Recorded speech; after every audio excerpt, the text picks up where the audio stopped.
Good morning, my peepers. Welcome to Shalene's Creativity Room. It is Friday, June 14th. It's Flag Day. What's going on today?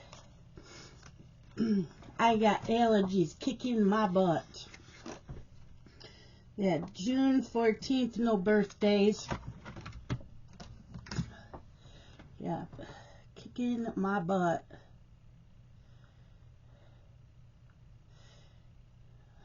Okay, weather. Right now it is 75 and it is warm out there.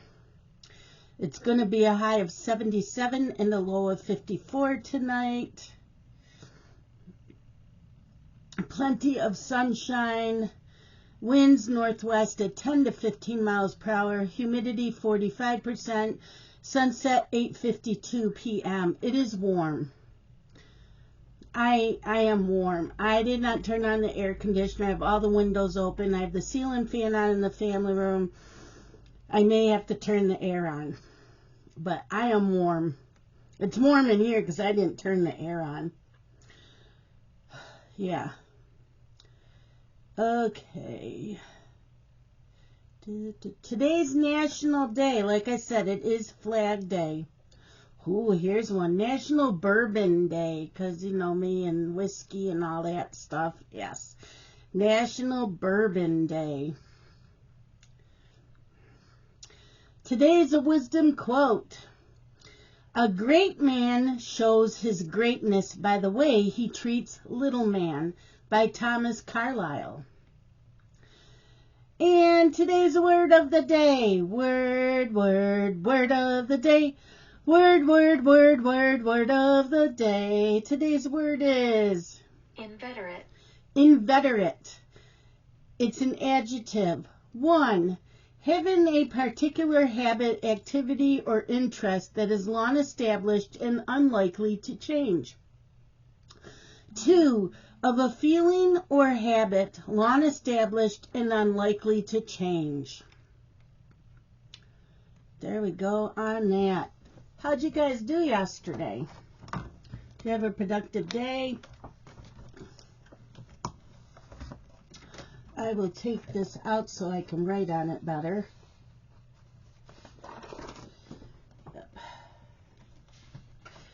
So I stitched on HAED stocking.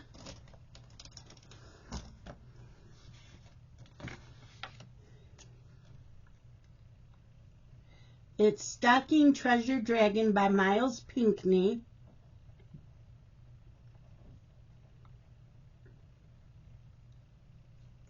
And I put in 511 stitches. Okay, and it counted towards the daily 30, the D in 24 hours of cross stitch, and the D in Stitching Sisters. So yeah, I did all of this. I did have to move my Q-snap. I am down to here. That's why I had to move it. But yeah, there's the dragon. I know you can't see his head. It's covered up by the Q-snap. But sorry. Told you my allergies are kicking my butt. So yeah, I'm moving right along on this. I'm enjoying it. And this will come back out on Wednesday. I also watched General Hospital from Wednesday.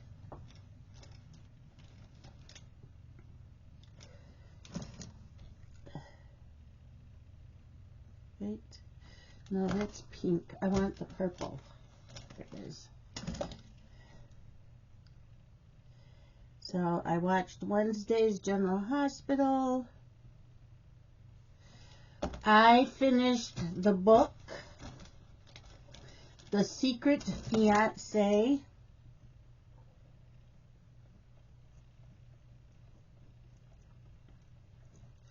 The Secret Fiancé, 5 stars. This author is one of my go-tos all the time.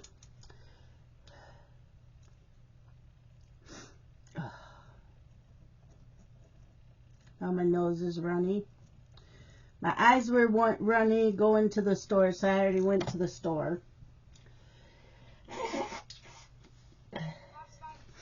Okay, and then I started another book last night because I ended up waking up like an hour after I went to bed.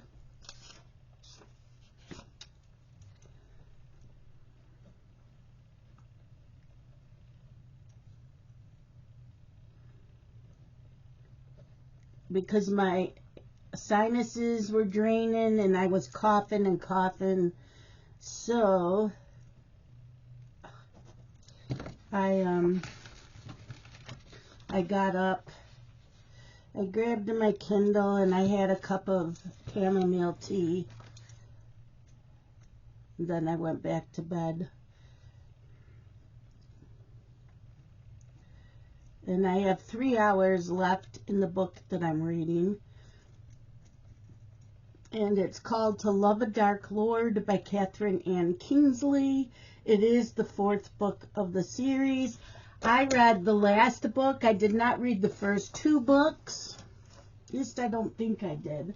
I don't remember reading the first 2. I do know that I read the last one as an arc and this one as an arc. But I think it fills me in enough that I know what's going on. Yeah. So yesterday was cleaning in the family room. So I washed the one blanket that Zoomer uses all the time that Danielle made for him. So that got washed, and then I switched out with the other blanket and put that where I sit. Yeah, vacuumed, dusted, took the Swiffer all around the walls and the ceiling, and that was it. Did dishes. Today, I don't know. Today's bedroom,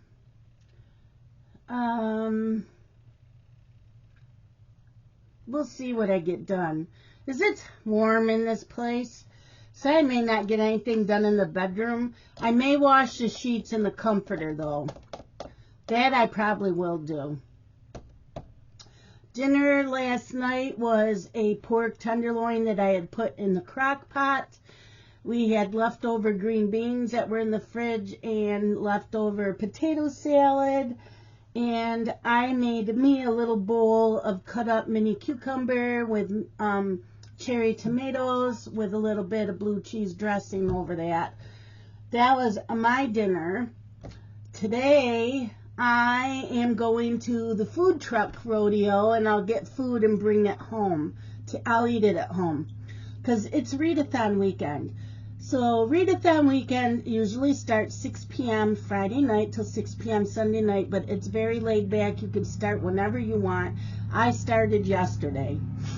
So I have 4 books that I want to read this weekend, hopefully 5. So the first one is the one I have 3 hours left on, and that's To Love a Dark Lord by Catherine Ann Kingsley. That comes out today. Then there's one that comes out on the 18th called Cloak of the Vampire by Sapper A. England. The 25th is Finding Mr. Right by Kelly Armstrong, and the 25th is Filthy Rich Fae by Geneva Lee. So those are the 4 that I am reading this weekend, and then I am hoping I can also read Faded in Ink and Blood, I think it's called. So that's a fantasy for the Batavia Book Club that I'm in. So I'm hoping I can get that to at least start it this weekend.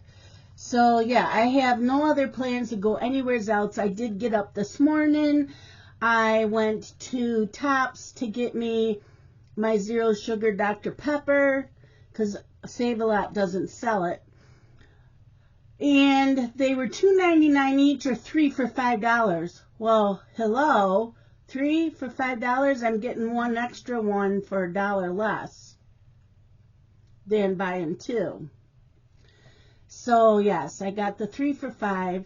I wanted to buy me those Starlight Mint candies because the peppermint helps me when I'm eating out and stuff. So I can have that and it'll settle my stomach a little bit. So I've been trying to buy those. So I got those, and because the candies were 2 for $3. So I got that, and they got me the little caramel chewy ones. They have the little cream center. They're round. So I got those, and then I had to go to Save-A-Lot because I was going to get my cheese there and my bag of pretzels because it's this weekend, got to have the snacks. And the grapes were a lot cheaper there than anywhere else. They were on sale. The green grapes were. So I got me some green grapes. So I have cheese, green grapes, and pretzels for snacks this weekend. So I'm good. And I make my own iced tea. So I will have iced tea and my 0 sugar. My iced tea is unsweetened. I'm a northerner. We drink unsweetened tea, although my kids will not drink. It has to have sugar in it. I told them they were not brought up here. That's for sure. This new generation, everything's got to have sugar, and then they wonder why diabetes is so bad, even in kids. I mean, I don't eat the greatest either. But I didn't have it till a few years ago.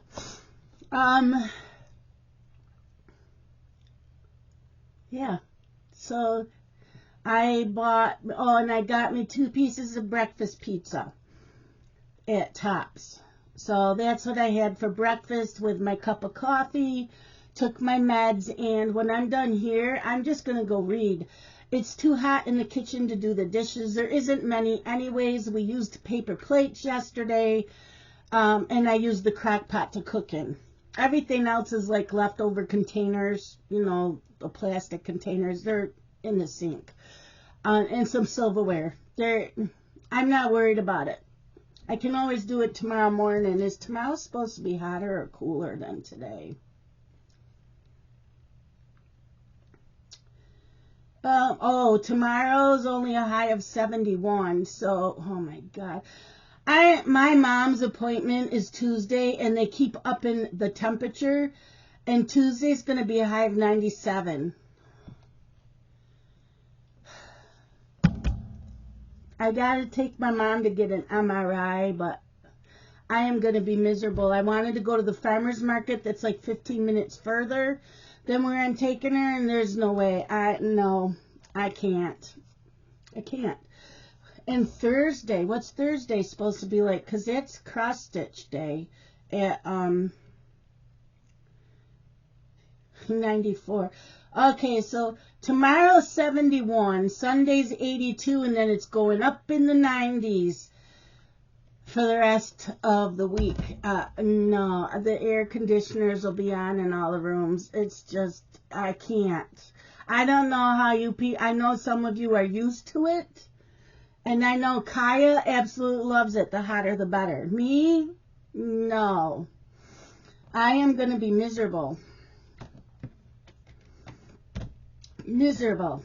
So I have to go Tuesday to take my mom to Dansville. So it's half an hour to her house and then half an hour even further to the hospital. Yeah, it's going to be a long day. I'm going to come home and jump in a cold shower. I do have air conditioning in my car, thank God. But yeah. Anyways, that's what's going on around here. I have nothing else to share. Okay, so I will tell you about the books. So right now I'm reading To Love a Dark Lord by Catherine Ann Kingsley. It's the 4th book of the series, and it says, she pulled him close. In desperate perfect embrace. She loved him, and she would burn this world for him. Gwen must free the prince in iron before his mind is torn apart. For centuries, Mordred ruled over Avalon and caged its magic.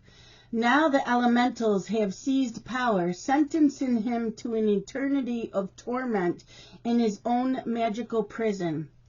Gwen accepted Mordred's punishment to save his life, but the love that binds them cannot be denied. She vows to find him and release him. Whatever the cost, Mordred's time is quickly running out. Trapped inside the iron crystal, he burns with rage and desire, haunted by shadows of the past. His sanity hangs by a thread. Gwen will destroy anyone who stands between her and the crystal. But is she freeing the man she loves, or unleashing a power more vicious and terrifying than Avalon has ever known? Gwen and Mordred's story reach its searing conclusion in To Love a Dark Lord, Book 4. So this is the last book. It's a searing conclusion. Packed with battles, betrayal, and spicy romance, this series is perfect for fans of Sarah J. Maas, Elise Kova, and Danielle L. Jensen. Yeah, I did not read the first 2 books. Let me look. But I don't think so. I know I read the last one. Catherine Ann Kingsley.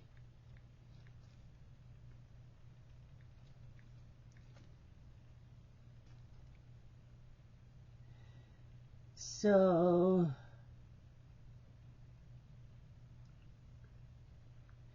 let's see.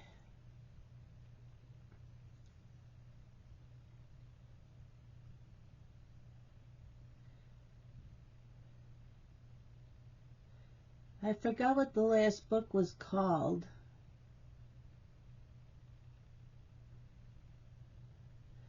Oh, To Break a Dark Cage.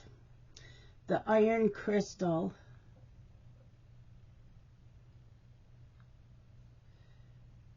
So the first 2 books, let's see.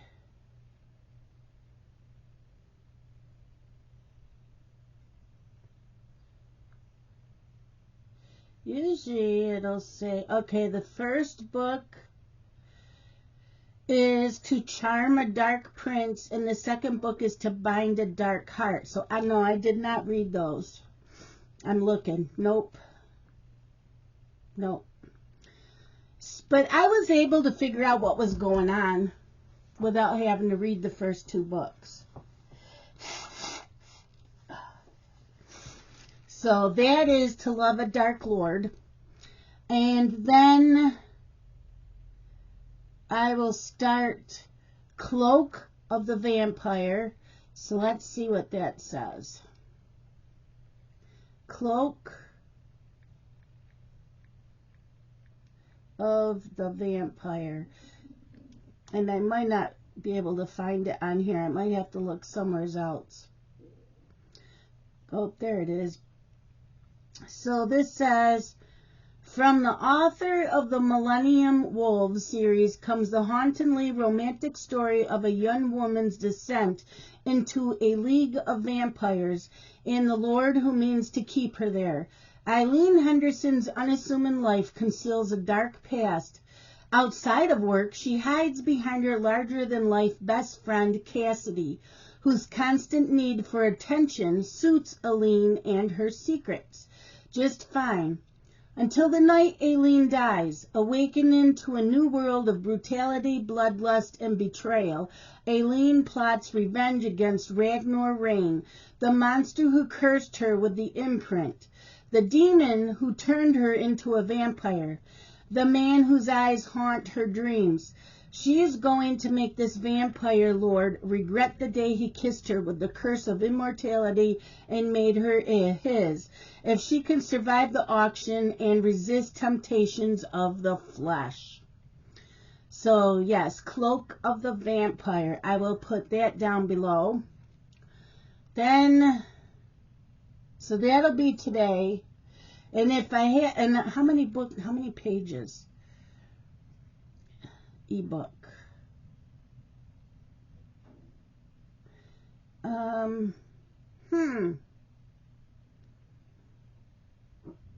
Doesn't say. And then if I have time, Finding Mr. Right. Finding Mr. Right, and it's W-R-I-T-E. W-R-I-T-E. And that's by Kelly Armstrong. And that says, Kelly Armstrong delivers a fun romantic comedy about a woman writing under a male pseudonym and the man she hires to play the role in public. Daphne McFadden already knows that as a female author, the cards are stacked against her. Now she knows just how much, because her sudden whim to pose as an outdoorsy hunk of masculinity male author of her new book just resulted in the unthinkable, a bidding war, a huge book deal, and the kind of fame every author dreams of. Now she's in big trouble, because she needs to convince the world that Zane Remington actually exists.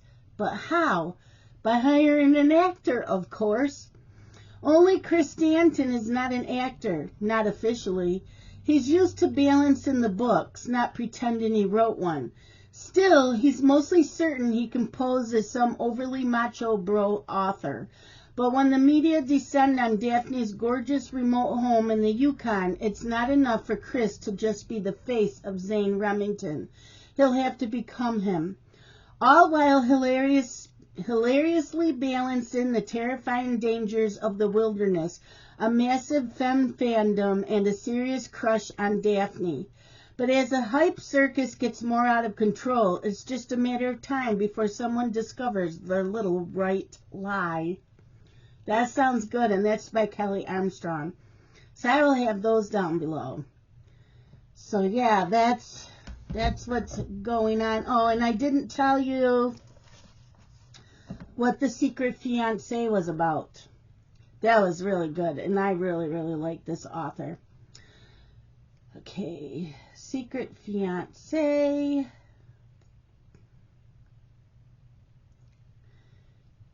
From the author of The Wrong Bride and The Temporary Wife comes another steamy and angsty billionaire arranged marriage romance.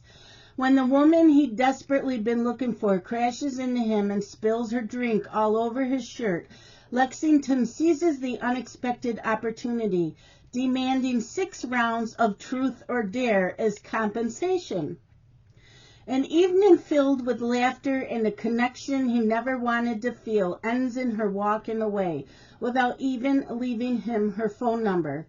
Rhea thinks she'll never see him again until he shows up as her professor, offering her class the opportunity of a lifetime, an internship at Windsor Motors.